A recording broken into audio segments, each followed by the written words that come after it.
Welcome to today's TEA digital event, everybody. My name is Erica, and I'm the Director of Operations for TEA and your digital producer for today. We're really happy that all of you can join us. This is very exciting. Before we begin, a couple things. Please change your name to your first name and last name, and then what company you're joining us from or what type of member you are, things like that, so that we can get to know you a little better. The format for today will run a little more like a traditional panel with everyone on mute if you could. Followed by a Q&A, and we have the chat open. So feel free to say hi. And with that, I'm going to go ahead and share my screen and introduce you to one of our panelists. So give me 1 second.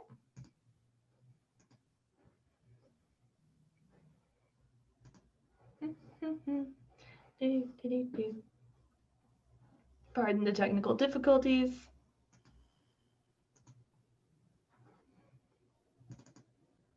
And here we go. All right, with that, everybody, I would like to introduce you to Stephen Amos from Give Kids the World. Hi, Stephen. Hey guys, how are you? I'm Stephen. I'm the Senior Director of Advancement at Give Kids the World. And for people who are unfamiliar with what Give Kids the World is, we are an 89-acre property here in Central Florida with the sole mission of fulfilling every wish for a child who wants to go to Disney, Universal, or SeaWorld. And it's cost-free for that week-long experience for that critically ill child and their entire family. And now I turn it to Bob.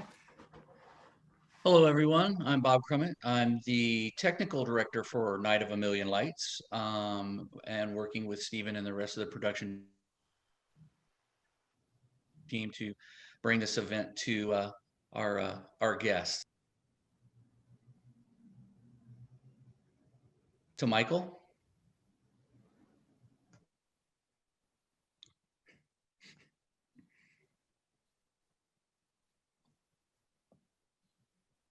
Yep. Is Michael there? Oh, me? Mike. The only person who ever calls me Michael was my mother when I was in trouble. Well, I was confused. I'm Mike Esmond from Universal Creative and primarily involved in theatrical and architectural lighting for the past few years, and among other things I've done for Universal. Hello, everybody. I'm Denise Hatcher, and I am the Managing Director of AOA, and I am on the Eastern Board as well, and co-hosting and helping facilitate the event today. So thanks, everybody, for coming. And Jeff, on to you. I'm Jeff Jensen. I'm Executive Vice President of Production at iTech Entertainment. We were one of the sponsors of the 45 villas this year, and been working with the Give Kids the World for quite a few years. Excited to be on this project. Now on to Patrick. Hey everybody, Patrick Kling. I'm the TEA Eastern Division Vice President along with Greg, which is an Eastern event, so really happy to be hosting this. I work with Nickelodeon Experience Design. I'm a co-host. And thanks for all joining us. And of course, a big shout out to Erica from the TEA Burbank office for helping us out with this. We're really excited. Now over to Hillary, one of our panelists. Hi, I'm Hillary. I was the lighting designer for Night of a Million Lights. Short and sweet, I like it. Hi, I'm Arielle. I am one of the TEA Eastern Division board members, and I'd like to welcome everybody on behalf of Denise, Patrick, and I, who are going to be your co-hosts for the evening. We are really, really excited to be working with such an amazing organization, partnering with them again. And we're really excited for everybody to get to hear more about Give Kids the World, what they do, their awesome work. And based on that, just without any further ado, I'm going to throw it over to Stephen to talk a little bit about what Give Kids the World is. Yeah, so I think we're going to throw it to a 90-second video right now. Is that correct? Yes. Yeah, timed it.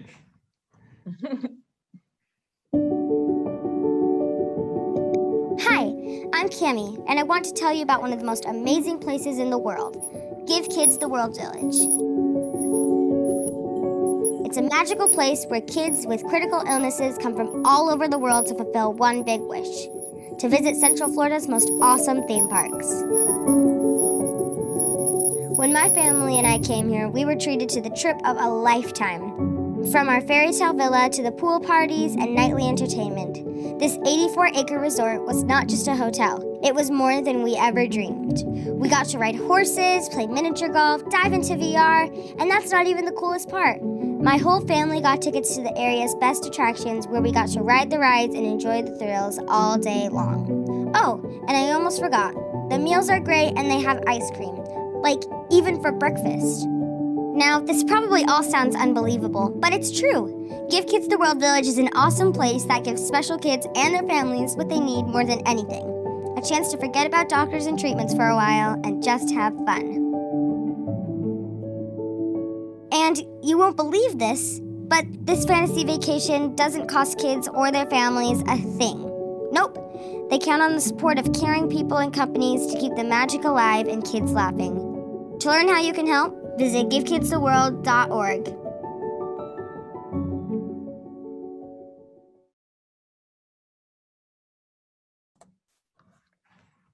Awesome. So I don't know about you, but like I want to go there, obviously, but that's too bad. Anywho, we're gonna start off with a fun activity. So I'm gonna throw it over to Denise, who's gonna be our quiz master today. Woohoo!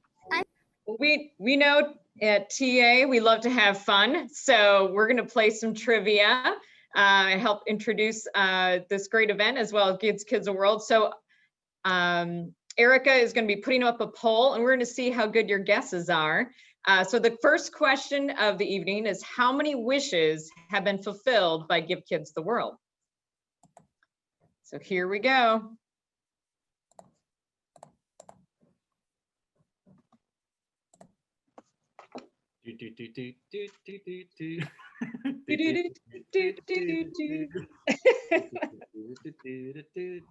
Vote now.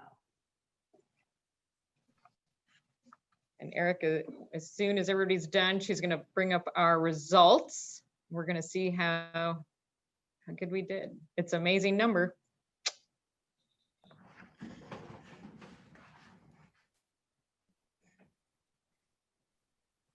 Oh, awesome. We have some very smart people in the audience, Stephen. And the answer is 175,000 wishes, which is an unbelievable number. You know, I'm choked up to think that you have impacted that many families with Give Kids the World. And so tell us about a story, you know, Stephen, of what's your favorite wish, or what have you been what have you been able to participate with there? Yeah. So I think there's actually a really special story that's tied in with Give Kids World and Night of a Million Lights. It's a story about, we had these big volunteer blitzes at this event where we called in 150 volunteers to come put, lights on bushes, low level on trees, fences, things that didn't need lift work or true tech labor to do it. And on our first one of those blitzes, we deployed a mother and a son out to a villa. It was the Home Depot house. And they had asked, like, hey, can we decorate the villa behind it? And we said, well, we're actually not decorating that one for this event. And they go, oh, dang, that's the one we stayed at on our wish trip. And I was like, you have to be kidding me that you've come back here and are starting to volunteer. And then, of course, the one that we're not decorating is the one that they, the one that they stayed in. And actually, that was the first villa we ever built here at Give Kids the World. So there's a lot of value. And we have an incredible production team here who, put their heads together and said, we have to do something special for Gavin. And a little bit about Gavin, he has a super rare condition that only 4 people in the country have. And the part that is, probably the most notable is he has suffered from thousands of seizures in his lifetime, some lasting up to 10 hours at a time. He was mute until he was 6 years old. He didn't start speaking until his first trip to Walt Disney World. So it's something within this industry, he had this impact when he came to Walt Disney World and he started speaking. And his wish trip was actually to go to around the opening of Star Wars Galaxy's Edge. And actually his trip was this year, and it was on the last week of our operation. So he was here when we closed for COVID also. And what is a remarkable part of this story is that what Gavin shared with us, that he hasn't had a seizure since leaving Give Kids the World. And it's such a big impact on him that him and his mom moved here to Central Florida to be more involved with Give Kids the World. And he got to decorate that villa. And on our map, it's, it goes from, Home Depot, NXT, American Airlines, and you'll see on the map, Gavin's Villa. So we let him decorate the villa how he wanted. It's very Star Wars themed. It is the brightest blue and white lights you could ever imagine. We lined the driveway with stormtroopers. We surprised them with the 501st on one of the blitzes also. Oh my gosh. So it was just kind of, we were kind of missing that feeling. We've been closed for 8 months now. So it's that gap of, being able to do a special moment for a wish child. And I think, we were all pent up to want to do something really magical. Oh my gosh, what an amazing story. And that will definitely be my favorite house. Yeah. For many reasons now. I think Gavin and I would be definitely soulmates with the Star Wars. Awesome. Yeah. Well, all right. Well, let's go to our next question. All right, Erica, are you ready? So the question is, how many volunteers were needed to help pull off this event? So, all right, TA members, let's go. See how you do. And to give you a quick background on this volunteer labor, we're typically filling 1,500 shifts a week when we're open. So we had not seen a volunteer on property in 6 months until we started doing it for Night of a Million Lights. So, it was also a really special moment for us to actually start welcoming people back on property here. And this is the first exposure they had back to us from our closure in March. Wow. All right, now, Erica, how are you doing? Are we close? All right. Also very smart folks at the TA. All right, so, and the answer is 400 volunteers. 400 volunteers. Oh my gosh. So how did you come about getting the word out about this event in terms of getting folks to help support it? It's funny. We embargoed everything in the beginning. We said, we don't take any pictures. Don't talk about where we are. We're unplugging the lights every single night. And then we realized that nobody's buying tickets in that scenario, and nobody's volunteering because they don't know what's going on. So we realized that we were the best kept secret and no one knew what we really were. So this event has opened a lot of doors for us. But it was an open air outdoor volunteer activity, and I think people were they wanted to get outside and do something, and this was a really safe offering for them. We're 89 acres. Like, you can have a whole house to yourself to decorate lights. I mean, that's how spread out everybody really was. That's awesome.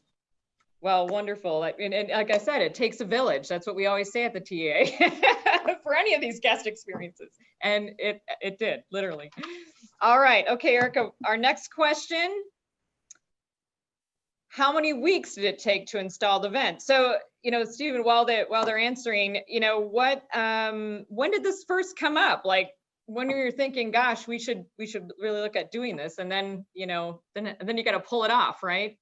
Yeah. So the first conversation we had about this event was approved on July 20th, and the chain goes. I called Bob. Bob and I were friends from the Spectacle Dancing Lights days, and then he called Hillary, and then the chain of effect of how the production team was assembled went from there. First light went up on September 20th. Oh, I'm not gonna. Don't do the math, people. I hope you already voted. It's okay. We're probably pretty close. Yeah, first light went up September 20th, and then we welcomed our first guest on November 10th. So it was. Our answer is. I hope that math adds up correctly. There you go. So it's actually it was 8 weeks. Yeah, it took 8 weeks, and it was we were running crews from 7 a.m. to 11 p.m. And then on top of it, probably averaging 30 to 40 volunteers a day on site. And then a production team that worked 7 days, almost 8 days a week, I felt like, to the point where the production team moved into Give Kids the World so they could work around the clock. That's how incredible they were. Wow. So what was your most challenging moment in those 8 weeks? The scope, it changed quite a bit. I assume my production team would say that the scope was also the most challenging thing. It just never stopped growing. The excitement and enthusiasm from our partners, the community of wanting to get involved. We never wanted to say no. So it was supposed to be 20 villas, went to 30, 35, 42, 45, and actually we're up to 47 now. And it was just a point where it's like, there are not enough days, and this walk it's 1.25 miles of walking at this event. It is like, wear your walking shoes at this event. It is this high density lighting on every single one. So we're all perfectionists. We all came from the industry.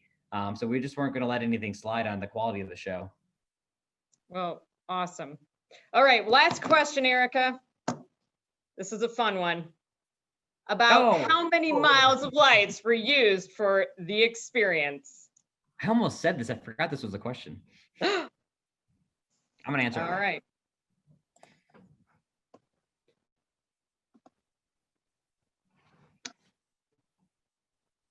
a lot of light bulbs.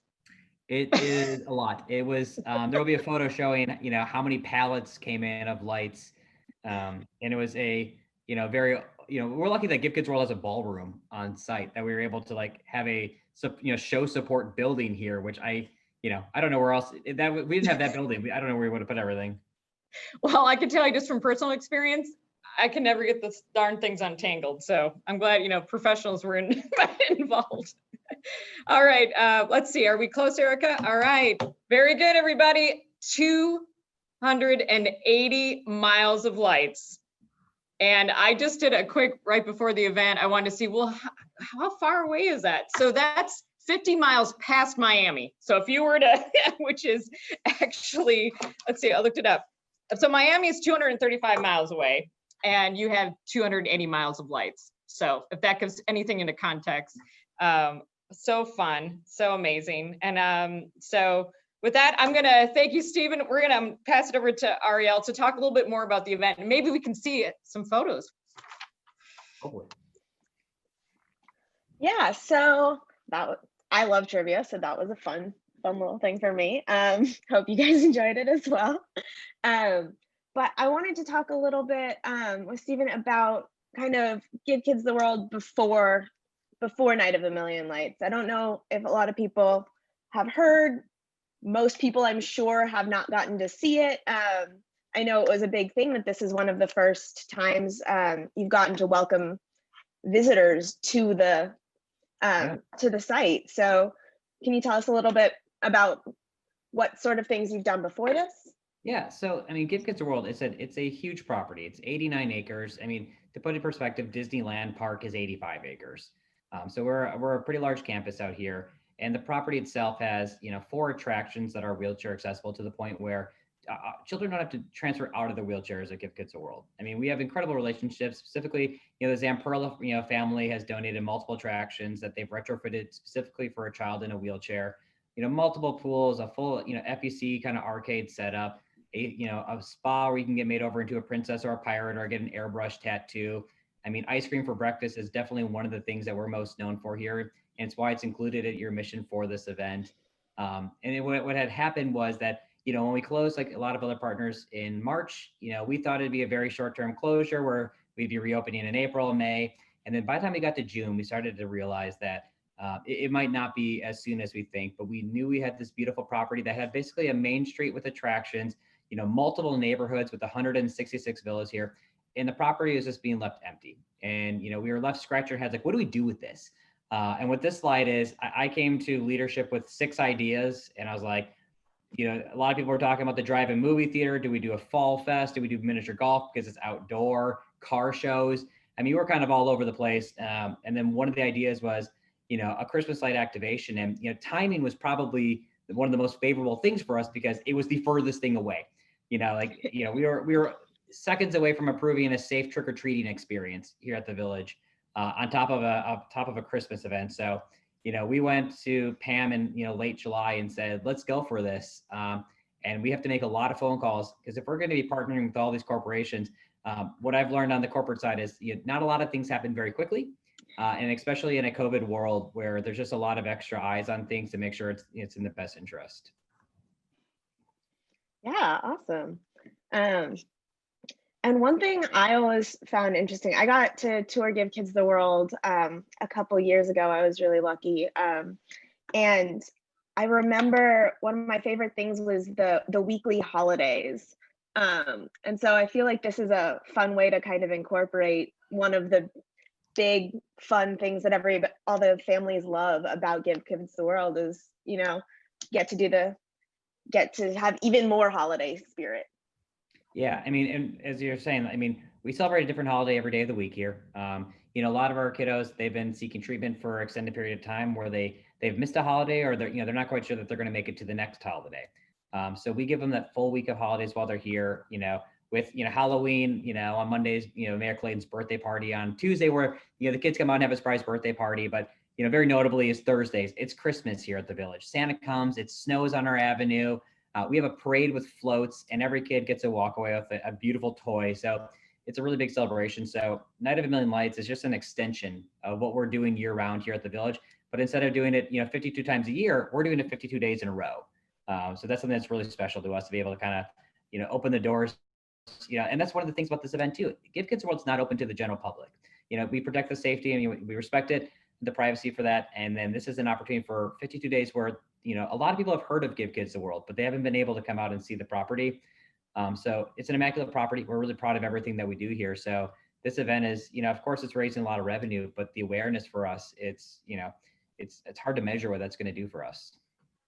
Definitely. So we've been talking a lot about this event. So I think it's time we start to show people. I think we have a video next, so we can kind of give a taste of what this event is all about.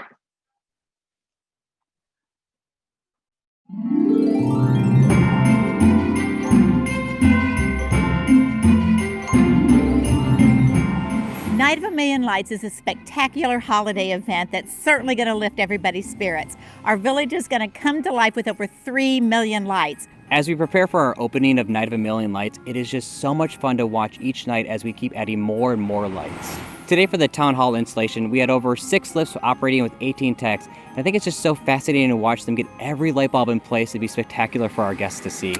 In addition to our 30 full-time techs that are installing these lights, we're leaning on our incredible volunteer base who are doing tons of work installing lights at the ground level. I think our guests are going to be blown away by this 19-foot pixel map Christmas tree that's in front of our brand new Henry Starlight Scoops, which is our new ice cream parlor. This is a version of what we call the Pixel Pines, which is probably one of the most advanced RGB Christmas trees on market. So technically there are 12,800 pixels on this tree. Each one is individually controllable, and so we can display a lot of really fun content.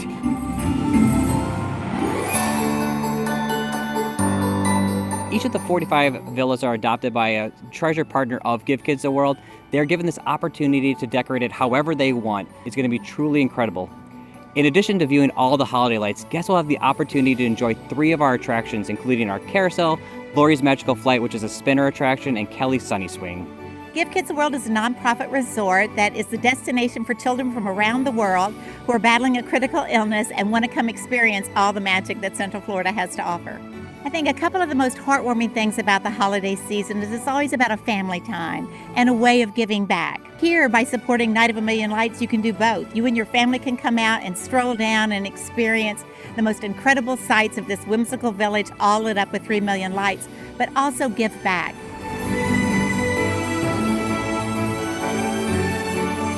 I hope to see you all out here for Night of a Million Lights at Give Kids the World Village.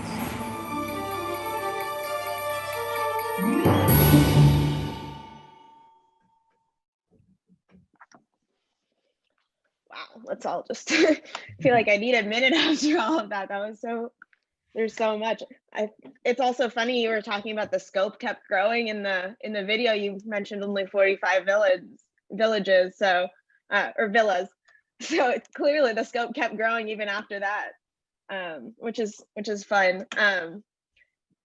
Can you start talking about how the event started? I know we touched on it just a little bit, but what was the process to plan an event like this?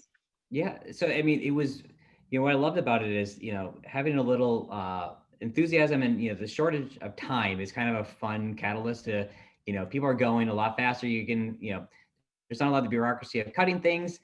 And you can see this map right here. We use Post-it notes for this because this is where actually a map of where the villas are placed throughout our property here. And by the end of this process, there was no more adhesive to any of these Post-it notes. We were moving them left and right, because we kept expanding neighborhoods. Everything was color coded based off of where they were in the install process, from being prepped to are they installing, are they done? And it was, we were chasing ourselves because we needed to get the lights up on the building, but we were still planning the event at the same time. So it's basically like, we are 100% sure that this building is good to go, right? It's like, if not, you need to find another corporate partner who has blue in their logos, because that's how it's going. And, behind the scenes, like that happened a couple of times where like that person isn't coming anymore. Who is blue? It's like, that one can go there. We'll do this over here. And, this 7-foot map was on a 8-foot table right next to me at my desk down in the show sport area. And you had to walk a long distance in the room to see it.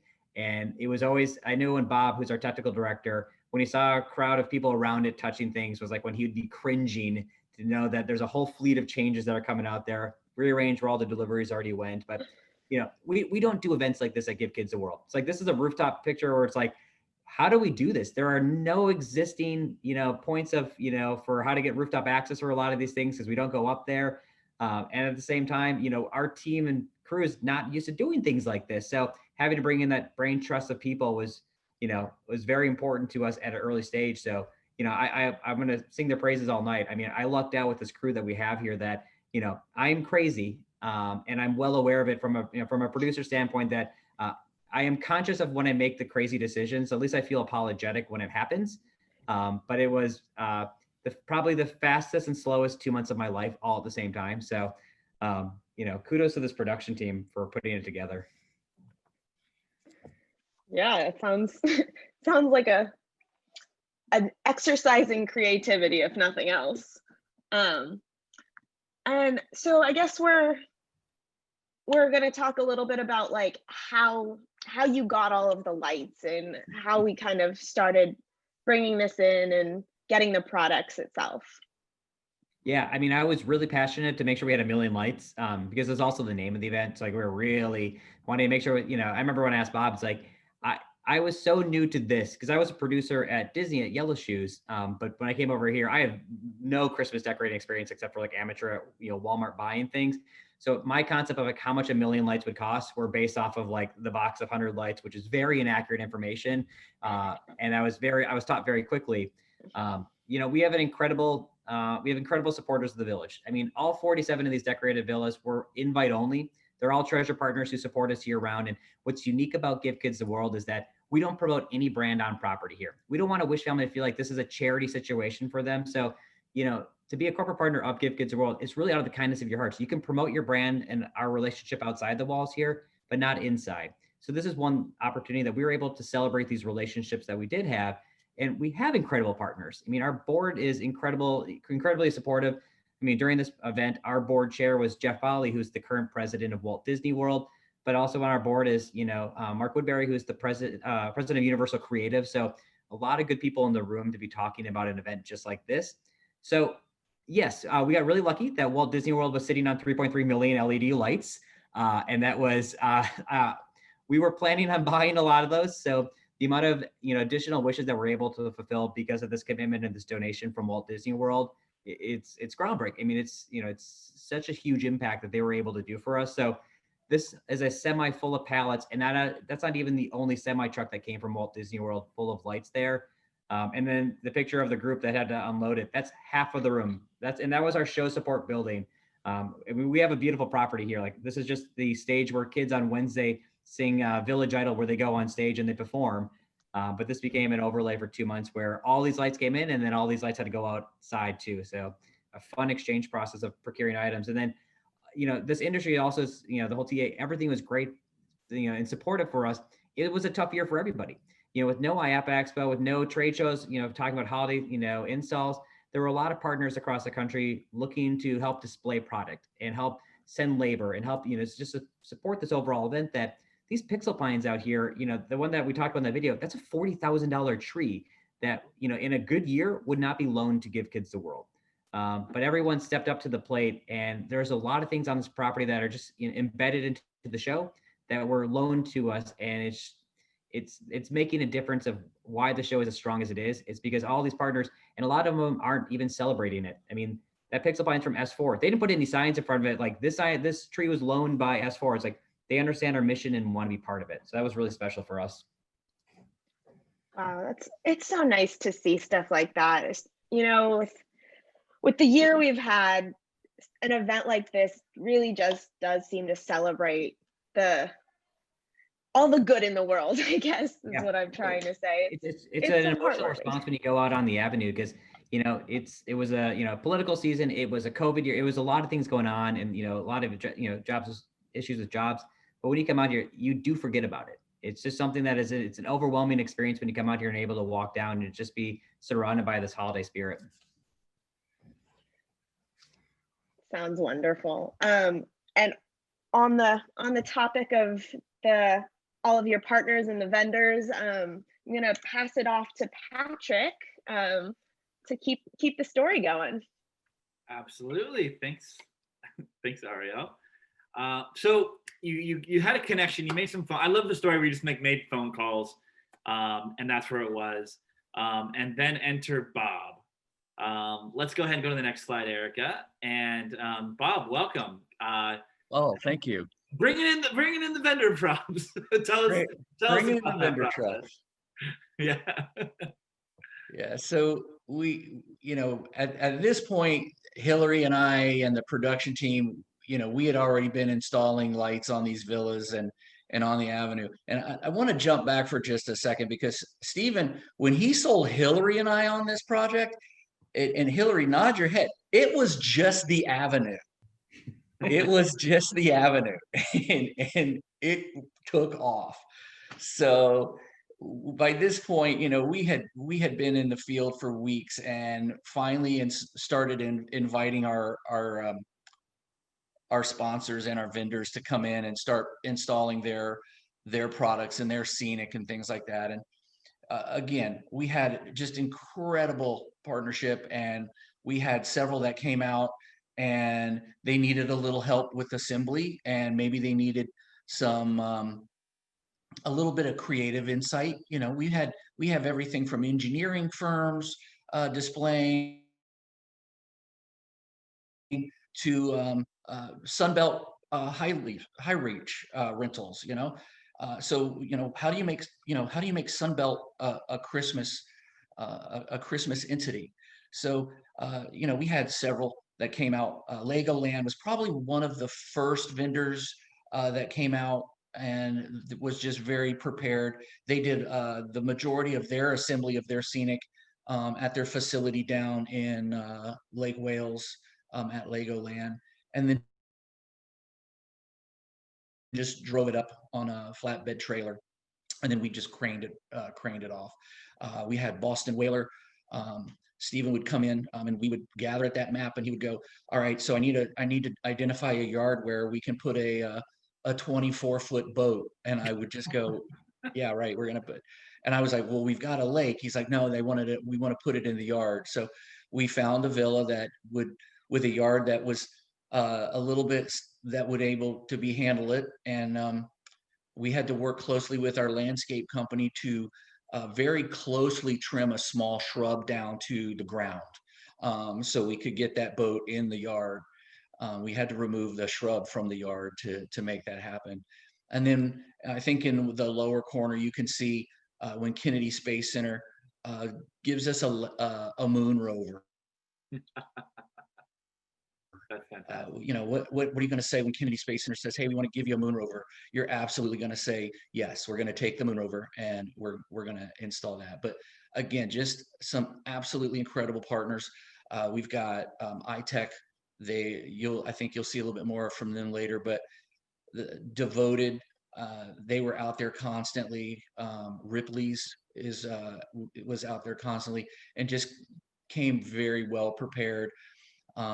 And had a lot of fun with it. Then there were some that we left it up to Hillary and Adam, who had the title of associate lighting designer, but I think his title quickly grew to associate lighting designer, planner, art director, and just all around go-to guy. And we were able to just pull a lot of these things off. So absolutely amazing, and had a lot of fun with it. Oh, that's great. So, Stephen, you wanted to take a moment to just acknowledge some of the partners that we had. And one more slide forward. Well, I know them off the top of my head. Yeah, I was going to say. You're going to quiz me? No. No, I mean, as you see on the slide here, I mean, I know I'm going to skip over Roscoe because I bet you Hillary's going to talk about Roscoe, but Holiday Bright Lights, they actually have a fully decorated villa here showing off their product.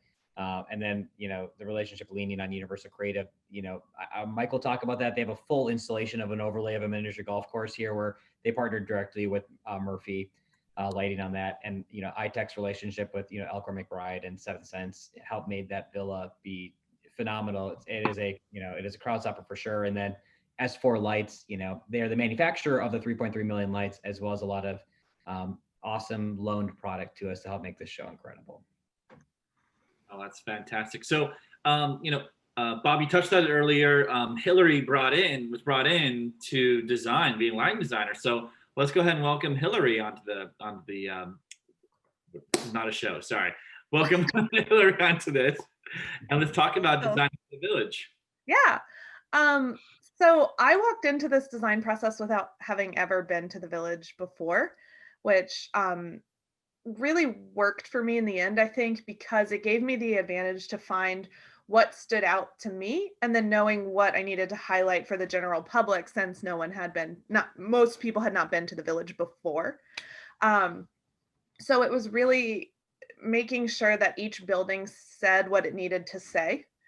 And at the same time that we made the village sparkle with Christmas lights. This is such an amazing place that, yes, it's a giant Christmas light show. People are going to love it. But at the same time, we want it to reflect the mission and the message of Give Kids the World. So I have a few examples if you want to go to the next slide. There we go. So this is the castle building. It is the icon for Give Kids the World. It's on their name tags, all their literature, everything. It is a very special place, and I really, I wanted to cover it in lights, but at the same time, I didn't want to use the lights. I didn't want to use the building to show off the lights. I wanted to use the lights to show off the building. So we recreated the building on top of itself in lights. So you can see from the left to the right is my lovely and talented sketch, followed by Adam, who again began as my associate lighting designer and then became art director, his rendering. And then on the right, I think we pretty much achieved the building what we set out to do with a little bit of color changes because of just what came in. But I think it looks absolutely amazing when you're out there, and it's, the building's already whimsical. It's already beautiful. So we just wanted to make it stand out at night as well. And trust me, Hillary, I had to sell leadership on your sketches, and they had that much faith on it. I was like, it'll look really cool. Here's a sketch of it right now. It's like, Hillary is really reliable. She's a designer. I'm glad you kept me on. All right, and then if you go to the next slide, I have on the other end of the avenue is Amberville. So again, left to right is my sketch to Adam's rendering to what we actually achieved. And Amberville, what it needed to say is it's fun and toy-like. This is the place where the kids come to do putt-putt, and there's a train track that goes around it. There's RC boats. There's a huge train set inside. All sorts of stuff. And so I wanted the lighting to mirror that. And so instead of going with the typical, the smaller 5mm LED bulbs that we had been using all across the property, we decided to switch it up and go with larger C9 and C7 bulbs. And then the other challenge this building presented is that it doesn't have a blank facade like the rest of the buildings do. It's already lots of things stacked on top of each other, essentially. So it's not a flat surface that we put lights on and make something pretty. We have to highlight what's already there. So, we didn't want to cover the toy soldier completely. We just kind of accented his highlights. And then, the giraffes, instead of covering them in lights, we uplit them and then added a string of lights going from them to the Christmas tree. And then, of course, the Christmas tree, you have this beautiful Tinker toy set with a windmill on top, and that really lent itself to being its own Christmas tree. And then it's all the way on the other side of the avenue from the castle. And so we kind of were able to create this secondary icon for the event so that on both ends of the avenue, you have this icon to really look at. And then, of course, why not? We threw a really large wireframe of a dinosaur train in because everybody likes dinosaurs and trains. So, and that's just an example of one of the 150 plus wireframes we had for this event. This was, I think, the largest one. I love your doodle. I'm gonna call it a doodle sketch. I think it's great. Fair. The rendering and then the reality, it's really quite a wonderful, and I hope to go to this event very shortly. It's on my agenda. It was really spectacular to see. And so, just so people don't know, the avenue that it's been described is like the main thoroughfare where there's a lot of guest services. There's theaters, there's entertainment, there's guest, there's oh gosh, they've changed the names a lot. The Ice Cream Palace, but it was formerly known as that. There's all sorts of activities. Starlight Cafe, all sorts of activities for the guests to do, which is really fun. And this whole avenue is illuminated. So along this avenue, there's actually like a lot of special areas. Can you tell us a little bit more about some specific designs you went into on the next slide, Erica? Yeah, so one of the things I was talking about, what do the buildings need to say? So on the avenue, I really wanted to mirror the message and the mission of Give Kids the World. And then over on the streets, that's where the villas are that our that the treasured partners of the village sponsored. And so that was more for highlighting those companies. So in going through what the buildings needed to tell people, the castle has this beautiful feature inside. Every child that comes to the village, every wish child gets a star that they can put whatever they want on, and then that star permanently goes onto the ceiling of the castle. And when you walk in, you can see these 175,000 stars on the ceiling, and I mean, to the point where they had to add on to the building to add more stars. And it is incredibly powerful. It was, I went on that tour 4 times before I started designing, and I think I cried every time because I heard a different story. It's such a powerful and moving piece of the village, but it's indoors. And it's not always something that people who come to this event will get to see because there's limited space indoors right now. So I really wanted to mirror that feeling outside, that feeling you get when you stand there and you look up at all of the wishes. It's such a tangible moment to see how big an impact the village has. So we decided to create what we called the wish tree, which was a monotone tree. We chose purple because it's the color of the village. And then I had intended to fill it with strobe lights that would represent each of the wishes. But S4 was kind enough to donate pixels when they heard about what we were intending on doing. So yeah, the 2 videos on the right show what we were able to achieve in that canopy. That first one she just played is from afar, and then, yeah, if you want to play that one. So a child can go up and press the button, and then you can see,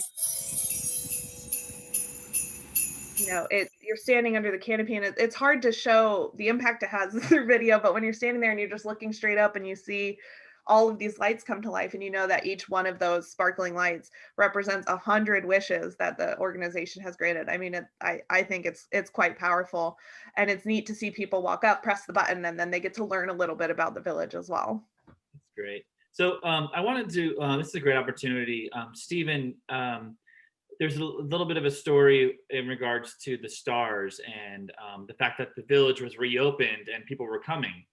Would you be able to share that story just right here? Sure. This event is open to the public, but it's also welcoming a lot of alumni families back. So with over 100 it's 176,000 alumni families, from all 50 states, 76 countries. And a lot of these domestic families, they are triggered to want to come to this event because they might not have been familiar with the alumni program. And I would say probably on average, 5 to 10 different wish kids are coming back here, keeping our entertainment team very busy and having to locate their star. And it's these stories of people who, it might have been, 22 years ago when they've since, been back to the village. And trust me, I mean, Patrick knows every, 5 years, this place changes in a drastic way where, the whole flow of the place changes that, again, it kind of like reminds me of the Gavin story. It's this impact now that we're able to see wish families, hear the stories again. Sometimes it's the family, sometimes it's the wish child who's able to return who, beat whatever they were fighting. And it's just, it's renewing the spirit of the staff here. It's a big mission for us. We love to welcome the public in, but having those one-on-one moments with the wish family, I mean, that's probably the most important, most impactful thing that we do every day. Oh, that's great. Thanks, Stephen. So we've talked about the avenue a little bit, Hillary. Now let's talk about the villas, which is like huge and amazing, and it expanses and quite a range. What say you? Sure. Before I talk about the actual design process, Stephen, do you want to talk about how you went about picking all those companies? For the 47 of our awesome partners. Yeah, so it was, it was invite only. And it was just, some of our top partners who got involved with the village, Perkins is the example. They've been a day one member with us. So they've been with us for 34 years, feeding our families for free. And then we have partners who joined us recently as a year. And, we didn't know what the vibe was going to be. We had a lot of people out there where it's been a tough year. And a big thing for us is that, we didn't want to be saying there was a sponsorship cash exchange. For us, this is a awesome way to celebrate these relationships here. And for some of our partners who are having bad years, they're struggling, we didn't want to exclude them from an event like this. So some of our partners are having good years where they're able to do some awesome scenic. And then there were some that, Hillary will explain that, they said, we want to be involved in how can we help? And our team stepped up to the plate. I mean, not me, Hillary and the production team stepped up to the plate and helped, did a lot of excellent work here. So I said, all 47 of these partners have a unique tie of what they do with the village year round. Yeah, so to go into the design a little bit, so it was 47 companies, which means 47 unique brand identities that we had to design for. So some companies sent teams of people to decorate or plans to decorate. Holiday and Club Vacations came in with a whole team. We put the lights on their villa, and then top right corner, you can see they came in and actually projection mapped part of their villa. So they have a really cute car with a family in it. Then in the back, there's kids jumping on the bed while the parents watch TV in the living room and the next window over. And then even their billboards that they put in their front yard have little tiny elements. I mean, they were sitting out there tweaking it for probably a week every night.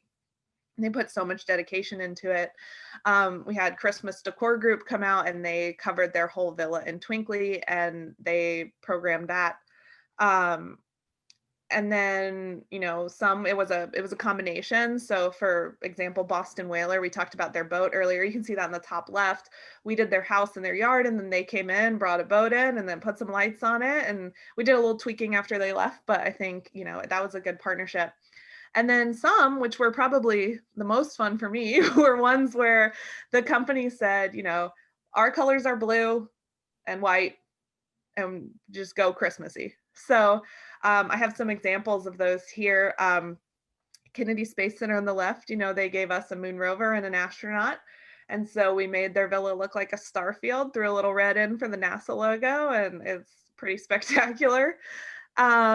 You have down in the middle on the right, American Airlines sent a inflatable 747. And so we had volunteers go out and make a runway. We put some orange cones in an elf's hand, and there you got a full working airport there at the village now. Crayola sent us some crayons and things that used to be outside, I believe the Crayola experience. And so we had the crayons decorating their own villas. So you can see, we didn't wrap the tree all the way up like the rest of them. This guy's still working on coloring it all in. And so as you go through, it's 47 villas over 1.25 miles of walking. Even 3 million Christmas lights gets old. It's bright, but you need to keep it interesting, and you need to make sure that every single thing your guest is seeing is new or different. And so these props really, really helped with that. And then we even got to make things from scratch, which I think it was really fun for me. So just some highlights on this screen here. The bottom right was the WWE NXT house. So we created a full wrestling ring for them out of lights, which was fun because I knew nothing about wrestling. And we actually had a Wish family come and help with some wrestlers, help us make the ring. And I had bought enough lights for 2 go rounds of the ring because I thought there were two rings. And I, was getting the children started on wrapping the lights. And I was like, and how many times around do we need to go? And they were like, 3. And I was like, cool, I'm gonna go buy more lights. So I got educated too. It was very nice. And then in the middle, you can see the Perkins sign. Perkins again is a huge sponsor of Give Kids the World, and we really wanted to make their villa shine. And I was thinking, what is Perkins famous for, and how do we light it up? So I decided to make a Christmas tree out of pie tins, which is probably the most favorite thing I've ever done in my entire life. It was gluing pie tins to a Christmas tree base and then sticking lights through it, and it turned out really beautiful. And then on that same vein, bottom left, the Pepsi house, they sent us 300 Pepsi bottles, and we created Christmas trees out of those too. So it was really, you know, it was 47 individual design projects that all came together under one umbrella. That's great. Any specific stories you'd like to share? Maybe on the next slide. What do we Oh, got? thank you for that prompt. My beautiful segues. Erica's loving it. Yeah. So S4, you know, we know manufactured all of the lights, the majority of the lights that are up in the village. And they were one of my first phone calls for all the extra stuff we needed. And they were so excited about the village that Jared Everline and his team came down and actually moved into the village for a week and did their normal job during the day, and then at night they decorated their own villa. They installed and programmed a pixel pine for us, and they put the wish tree together, you know, and it was so great to have them here. And so I have some video. Most of the houses are covered in the 5mm LED, and it's just a static look, but they kind of went above and beyond on their villa. So I have an example of their villa on the left, if you want to play that.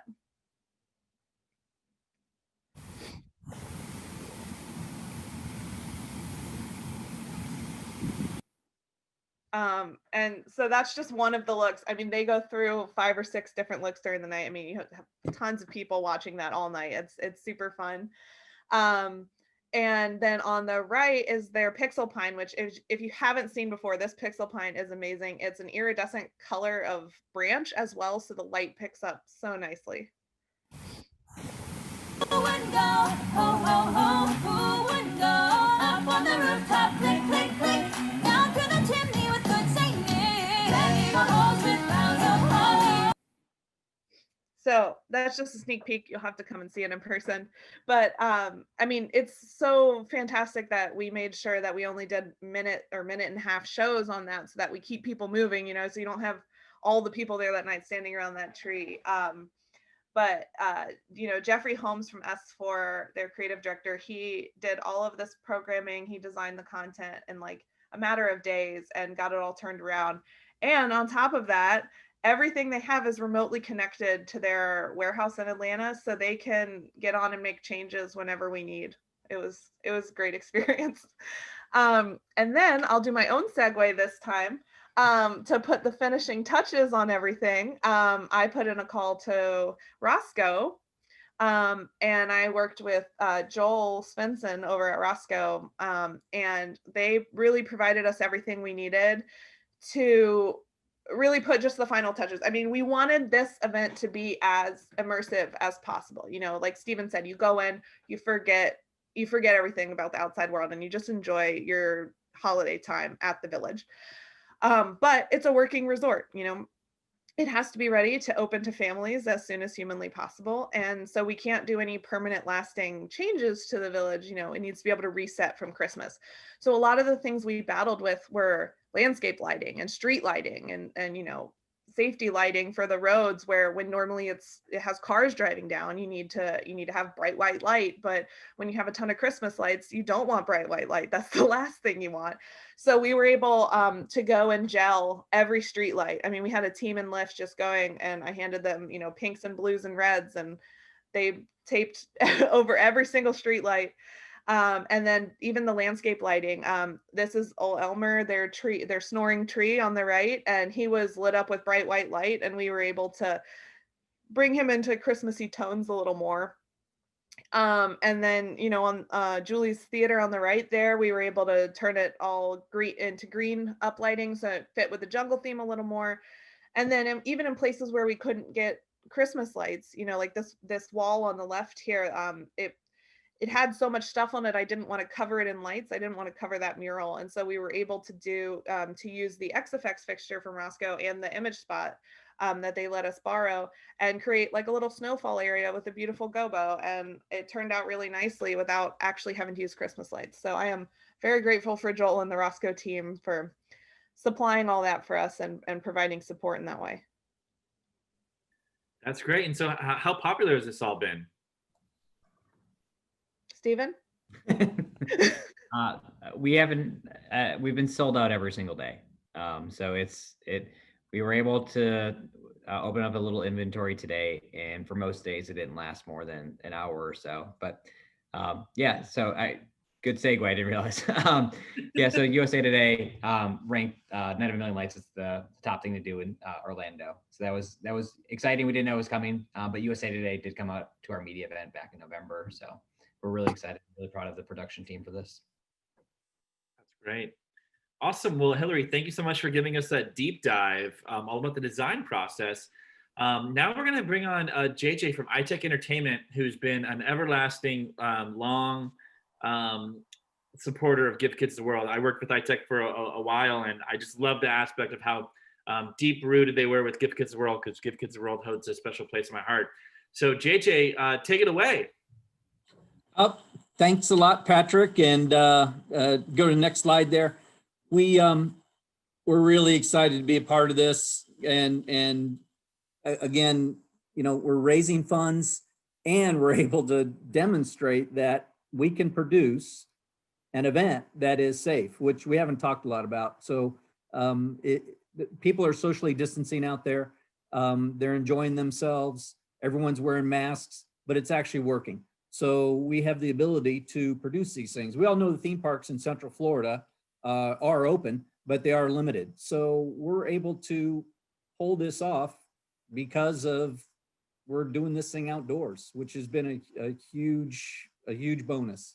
So again, it's a once in a lifetime collaboration of industry professionals, because the thing that makes it once in a lifetime is we won't be able to, although we're talking about doing something next year, we won't be able to do quite what we did this year because it required 8 weeks of the village basically being closed to bring high reaches in. So it's a unique opportunity. So iTech, we were able to utilize our creative and technical talents and technology to add a little something special to our villa. Again, we're thankful and honored to be a part of this event, which continues our long relationship with Give Kids the World starting back in 1993. And I'm just going to go through a couple of quick slides of the projects we've been involved with Give Kids the World.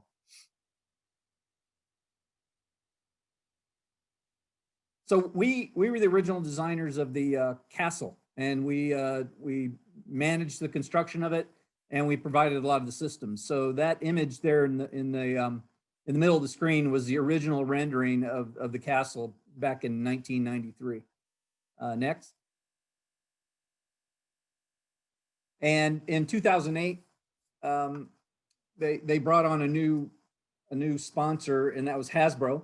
And for those of you guys know the board games they produce, one of the more popular ones is Candyland. So there was a custom Candyland board game made using Give Kids the World as its basis, and you can buy that at Give Kids the World. So we basically designed a whole playground out there called Matthew's Boundless Playground, based on the custom Candyland board game that Hasbro designed for Give Kids the World. Next. We also designed and managed the construction of the Gallery of Hope, which in 2010. So this celebrates all the partners, and it's a facility where they use to bring in potential partners to give them the sell job, if you will, on Give Kids the World. Next. Hillary brought up we needed to expand the castle to provide more square footage for the stars. So this is the Star Tower, which we did in 2010. So the inside of that cylinder there is full of stars. I think there was 7 years worth of stars, and we've actually run out of room, but it's full of stars there. Next slide.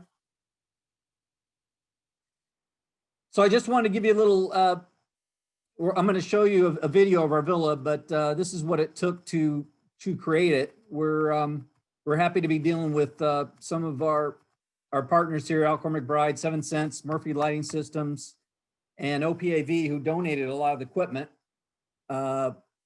We are using rear projectors to do a shadow gag type effect, kind of like the Harry Potter special effect in the windows at Universal Studios, because we actually produced that one for Universal, not the media, but we did the hardware for that. So we said, hey, why don't we build on that and take a villa and do some special content. So next slide. We're going to show you just really quick, not a long one. It shows you the custom characters, which that image right there, those were all custom designed over the last few weeks. And we came up with a little video, and you'll watch it playing in this video.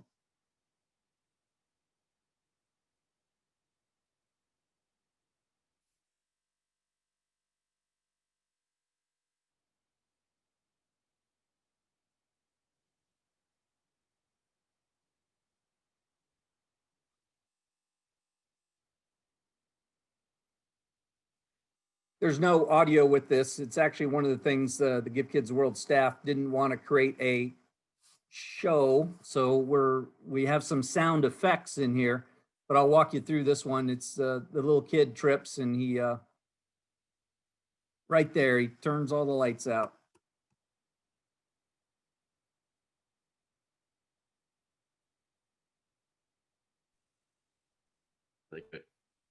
So we wanted to have a fun way to have the video interact with the actual lights, and that's what we were able to pull off. And again, we just really enjoyed working with the team. I can't thank that team enough, Hillary and Steven and Bob. When you go out there, you're not working. It's almost like they're treating you like you're the guest. So it's amazing. So thanks, everyone. Hey, quick question for you. How did you guys consider creative, just having that kind of type of storytelling in there with the tripping over of the wire and all that? Say that, Patrick, I missed the first part of it. I said, it's very creative, that storytelling you did with that media and the tripping over the wire and how it's all connected. How did you guys kind of come up with that? Yeah, listen, we sat around and tried to figure out how could we make this different than any other villa. There was a little bit of an arms race going on out there, which no one's mentioned yet, so I will. As we saw some of the other villas being developed, we're saying, well, we can't let that happen. So we sat around and at first it was not going to be as complex as it wound up to be. We weren't going to do as much storytelling, but we said, how can we tie in the physical lights to the media? And we went through and we had a lot of other, if we had more time, we could have come up with 5 or 6 others, but we have, I think we got about 4 different vignettes that we call them, where a cat trips and causes the lights to turn out. But we think that's a special thing, and the guests seem to like it, where you just, you tie in the media to the live elements.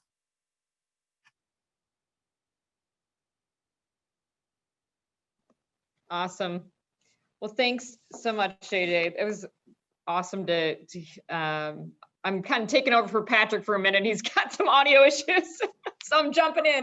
But I do love the fact that, friendly competition, in our industry is always so fun, right? I mean, and you know what?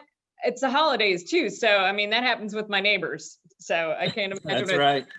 47 villas that you're not going, wait a minute, we got to keep up with the Joneses. Yep.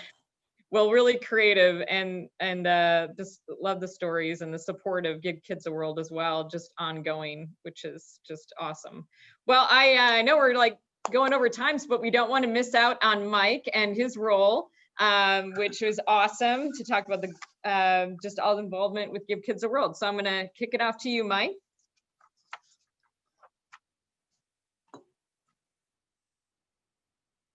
Are you still with us? Mike, you're probably muted. It might be your headset too, Mike. He's all festive too, with the Santa hat on and bow tie.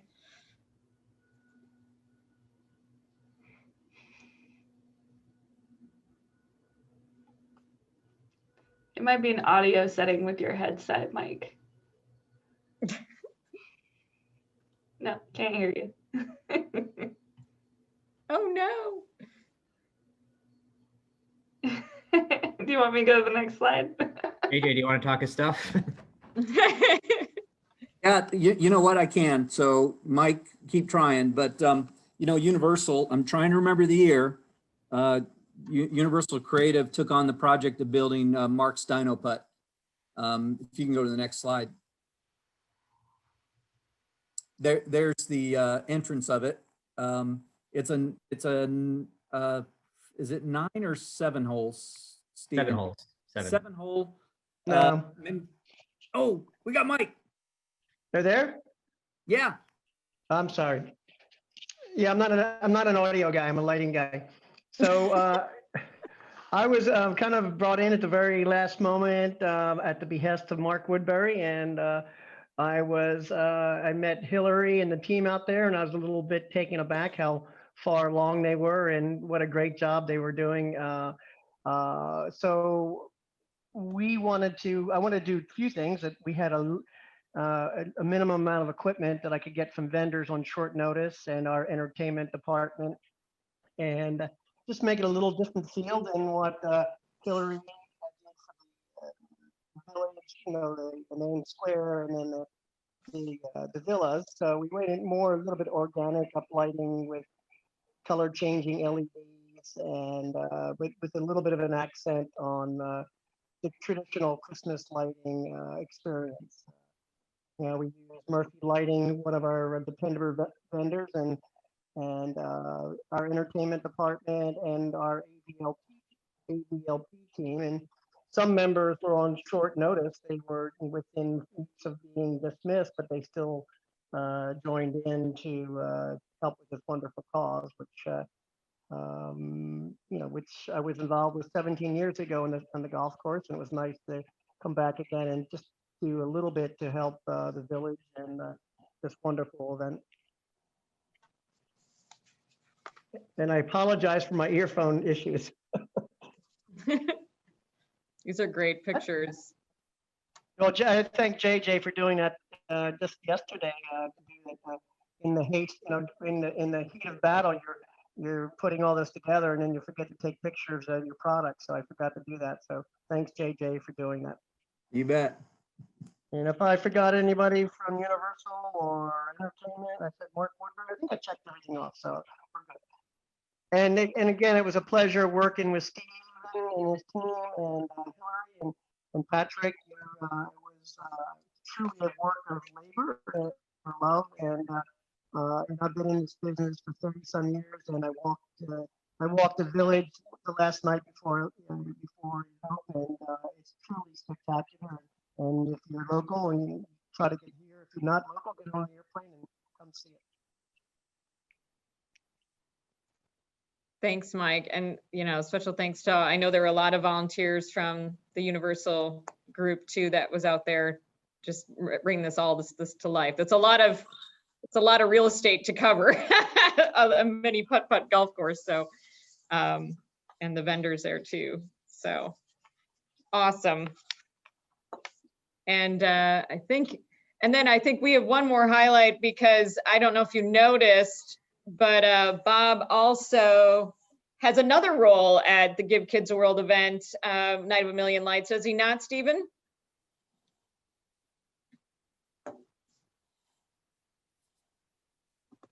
Yes. No, Stephen. Did we lose Stephen? I think Stephen's switting mediums. I from think did Stephen go out to get some. All right, Patrick's back. Oh, hey, I went over and I kicked the hamster a bit, but yeah. Not I'm like, only where are the notes? Like, what am I? You're technical director by day, and maybe you channel friends with somebody at night. Is that correct, Erica? Next slide. Big reveal. I do. So, like I said, when we came onto this, and Hillary said it best. I hadn't experienced the village a whole lot before Stephen invited us out to walk it, and I couldn't ask for a better lighting designer to work with than Hillary. I've always referred to her as the Queen of Christmas lights. So pretty much once the installation was done, and I know Hillary walks it on a regular basis and looks at it, I still wanted to be involved and help them out any way I could. So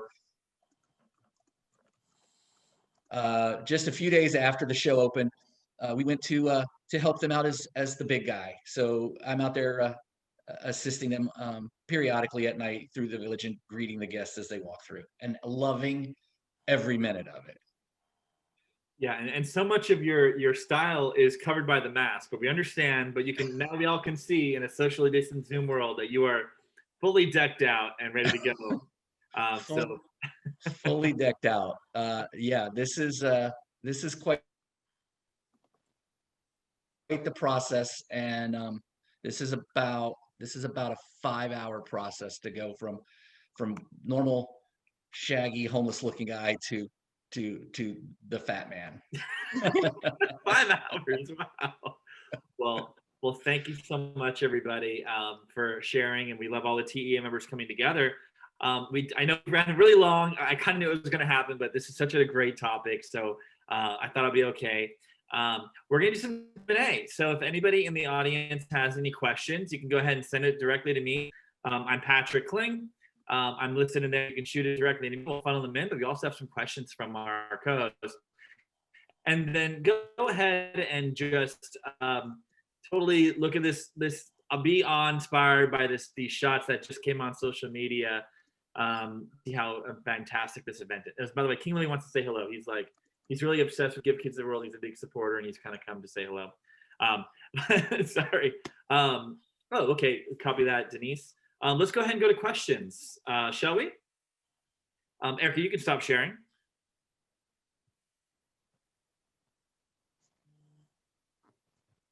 All right, so All right. let's get it started with questions. And while we're waiting for people to kind of come in, if you guys have any questions, please put them in the chat, like Patrick said. But I want to know what it was like mixing so many, for lack of a better term, competitors on the same street. You know, we talked about the Pepsi house, we have Disney and Universal, we have all sorts of stuff. So were there any trouble doing that, or was everything kind of smooth sailing? I don't think it was trouble. I think it was creative placement of people, and I think a lot of times, what JJ earlier called the arms race kind of worked out to our advantage. So, for example, one company would say they were bringing something, and then we would kind of whisper that to their competitor, like, oh, they're bringing this Christmas tree, and then they say, okay, well, we're bringing our bigger Christmas tree. So I think it worked out best for everyone that we had that friendly competition. I agree with Hillary. I used to attribute the big map that Stephen showed. I used to say I feel like I'm planning the seating chart at a wedding where the families don't get along always. So we were moving those Post-it notes around quite a bit. So yeah, it was fun. But I think all in all, everybody kind of understood the common good, and it worked out beautifully. Yeah, that sounds. I've heard of the stereotypical wedding seating charts, so I can, from the movies, I can imagine how crazy that would be. For all of our panelists, I guess, why don't you talk a little bit about your experience working with Give Kids the World, whether or not this is your first time, like what do you feel you get out of it? If you've worked with Give Kids the World before, what was different? Why do you keep coming back? We can start with Hillary because she's the top of my screen. Like I said, this was my first time working with Give Kids the World. I had seen some videos about it or heard my friends talking about it, but I had never been there. And this was the most rewarding project I've worked on in my career. And having that immediate feedback of seeing Wish families come back and telling me that this, the Christmas lights reflected their feeling when they first came to the village and got to experience this, cost-free vacation. I mean, it was so humbling. It was so rewarding. And, like you said, we're all working towards a common goal. So there was a lot of creative freedom. There was a lot of working together and everybody coming up with ideas, everybody pitching in. And it was just amazing. That's awesome. Bob is next on my screen, so. Yeah, this was really my first time working with the Give Kids Village, and I have to just say, what an amazing team they have there, from Pamela at the helm, and Stephen and Elise and their engineering support services team. They just were all just doing whatever they could to help myself and Hillary. Hillary would come to me and say, hey, I really want to put lights in these trees. And there were, most of the places we would go, there were 90% of the time there would be electrical there. And if I didn't have electrical, all I had to do was ask. And I don't know how they did it sometimes, but there would end up being enough electrical there to support Hillary's design. So just an amazing team. And then it just, I will definitely, this will not be my last time working with Give Kids the World. And I just absolutely love it. I feel like I've found a second family. That's so wonderful. And really quickly before we get to the other two panelists, if people, well, it just went away, but Stephen is actually out on the light. So if you kind of watch, he's showing us a little bit of the village. He's gonna get a better vantage point. He's Got going it. out there to get a better vantage point. So we can keep going now. All right. So in the meantime, JJ, obviously this was not your first time working with Give Kids the World. So, what was different? What keeps you coming back? Oh, you know what? We have so many stories. There's one that I remember. It's quite a while ago, back when Major League Baseball decided to make Give Kids the World its one of its official charities, and it was. I did not know that. That's awesome. Yeah, it was not too long after the castle was built, and for those of you who don't know, there's a carousel that was donated by Vacoma, and a lot of the players came down. So Henry Landworth, who was the founder of Give Kids the World back before he passed away many years ago, he called me up and he says, "Guess what I have here today?" He says, "I have Major League Baseball." I didn't know what's happening, and I said, "I'll be right down." So. And there was a bunch of players there, and I'll never forget Barry Bonds and Bobby Bonilla. For those of you guys remember those players, very, very, very famous back in the late '90s. They were both playing for the Giants at the time, but they had two wish kids that, and this was one of the first times I saw people from Give Kids the World actually cry. The workers there. Because there was these two kids, and they were probably about, maybe 9, 10, 11. And they were twins. They were twins, and they both had the same, they had the same medical condition where they basically didn't have a spine. So they had those really high back wheelchairs. Twins, just get this. I mean, that poor family. And Barry Bonds took one, and Bobby Bonilla took one, and they supported him as the carousel went around. And the parents, as we watched them, they just completely broke down. So stuff like that keeps us coming back.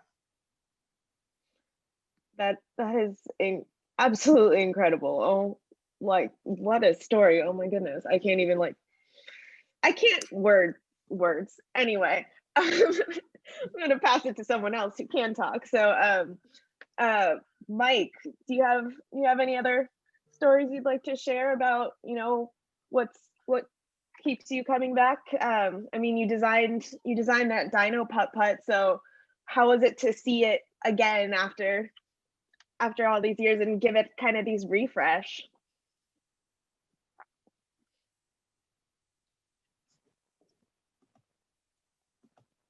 Oh, Mike, we can't hear you again. Ah.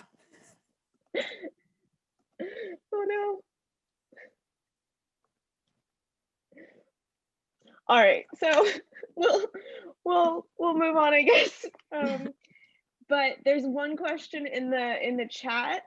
So Sarah wants to know. Yes, she knows the answer, but we want to share for everybody.